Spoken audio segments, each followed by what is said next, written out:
Good morning, everybody. Here is the Arduino switch controller that you saw, and it's in action right now, set up with a automatic demo script via the Arduino to go back and forth. You can hear in the background the switch machine operating, and you can see two indicator LEDs on the board. Notice it goes on and off there for the power. The left-hand side of the switch controller is connected to the Arduino. You see the red and black wire, the positive and the ground, or I should say the 5 volt and the ground connected to the Arduino. And you see there is two data input lines. I try to mark everything as white for inputs and outputs for data.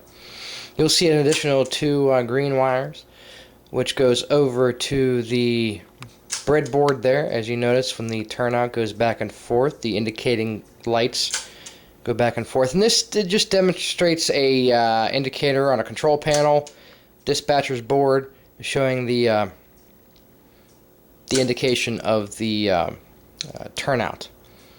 And you can hear it and see it move in operation.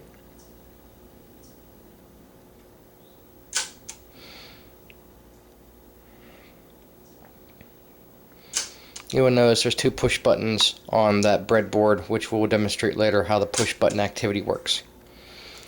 This runs off a 12 volt power. You can see it connected on the switch machine there. 3 wires, 2 yellow wires go to the switch controller, and the red wire goes to the power supply. And we'll follow the wires over. The LEDs are connected to the Arduino board as well.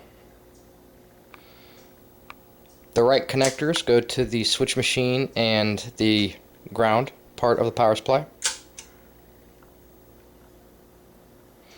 This is a prototype board.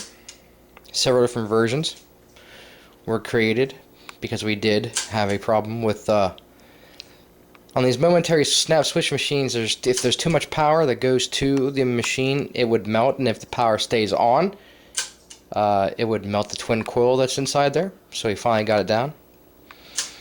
I let this program run for about an hour or so, and it operated flawlessly. There was no jumping and jittering. The next video will demonstrate the push button activity. This will control Atlas snap switches, Bachmann, Kato, Pico if they make one, and any other momentary coil switch machines that you can adapt to switches. HO and N scale versions we haven't tested with anything else yet.